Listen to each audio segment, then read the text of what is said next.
পৃথিবীতে কেবল দুটি দেশের জনসংখ্যা 100 কোটির উপরে, কিন্তু অবাক হলেও সত্য, নিতান্তই একজন রক্তে মাংসে করা মানুষের অনুসারীর সংখ্যা এই দুই দেশেরই কাছাকাছি সংখ্যায়, যা ওই 100 কোটিরও উপরে। জি, ঠিকই শুনছেন, আধুনিক যুগে সামাজিক যোগাযোগ মাধ্যমে রোনালদোকে অনুসরণ করে অন্তত 1 বিলিয়ন মানুষ, আর সোশ্যাল মিডিয়ার বাইরে যার সংখ্যা আরো বেশি।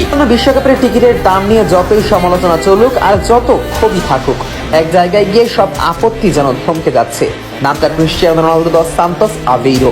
মাদেইরার রাস্তায় এক সময়ের ঝাড়ু দেওয়া সেই ছেলেটাই আজ ফুটবলের বড় কিংবদন্তি, যাকে অনুসরণ করার সংখ্যা 100 কোটিরও উপরে, যার বয়স 40 পেরোলেও আবেদন যে একটুও কমেনি, সেটাই প্রমাণ করে দিল 2026 ফুটবল বিশ্বকাপে টিকিট বিক্রির খবর।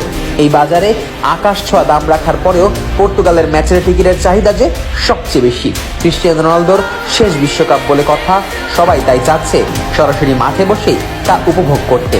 ফিফার তথ্য মতে টিকিট বিক্রির নতুন উইন্ডো খোলার প্রথম 24 ঘন্টাতেই জমা পড়েছে 50 লাখেরও বেশি আবেদন।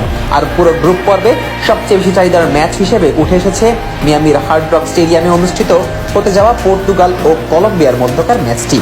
অর্থাৎ ক্রিস্টিয়ানো রোনালদোর ইনফ্লুয়েন্স কতটা বেশি তারই যেন প্রমাণ এই আকাশচুম্বী টিকিটের চাহিদা। বিশ্বজুড়ে ফুটবল ভক্তরা জানেন, পর্তুগালের অধিনায়ক হিসেবে এটি হতে যাচ্ছে রোনালদোর বিদায়ী বিশ্বকাপ। 68 কোটিরও বেশি ইনস্টাগ্রাম অনুসারী থাকা এই বৈশ্বিক সুপারস্টারকে শেষবারের মতো বিশ্বকাপের মঞ্চে দেখার সুযোগ ছাড়তে রাজি নন সমর্থকেরা।